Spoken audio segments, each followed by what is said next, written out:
Day to day. I mean, he did a little bit today. We'll see how he responds again tomorrow.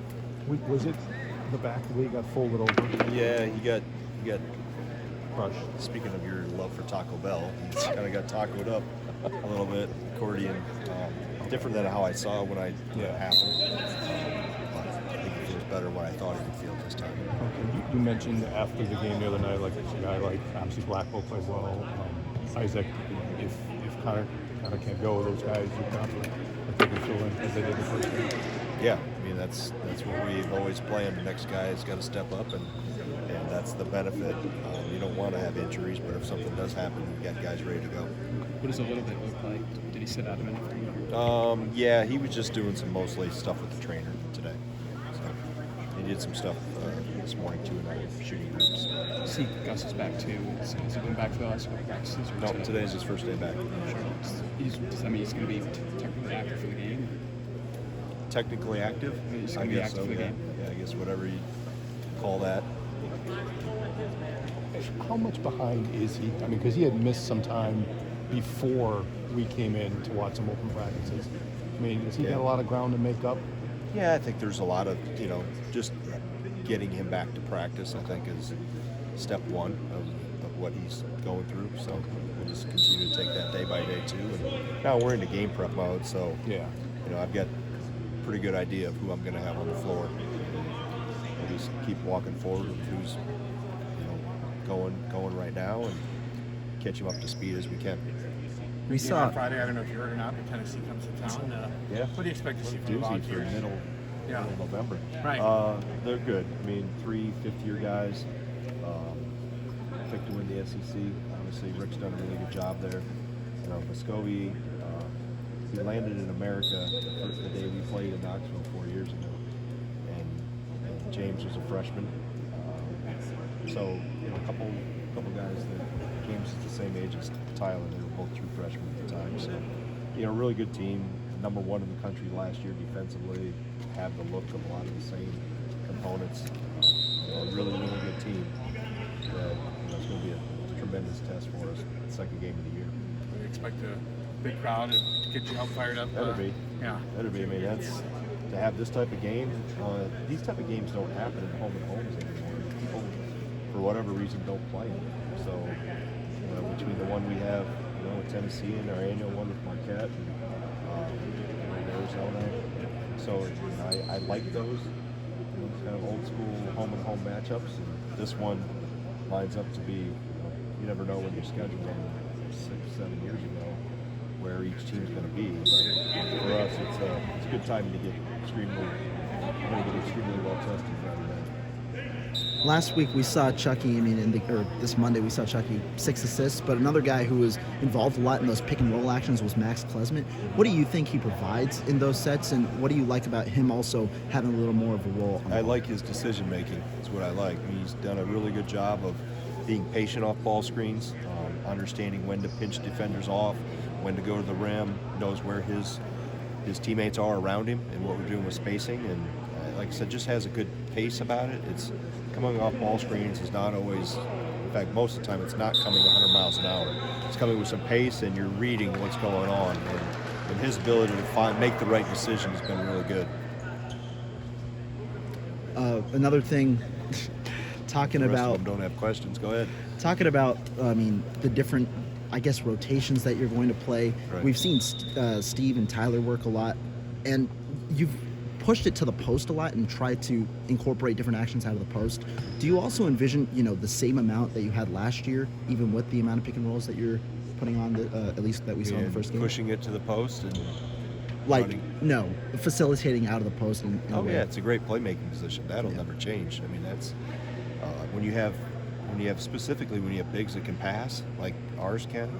It's a great place to put the ball because the defense, the fire alarms get pulled with the defense because the ball's tight to the rim, and then with the ability to score in there with those two guys specifically, and then surround them with playmakers and shooters, and you run actions intentionally at times, throw it in and then run some actions around it.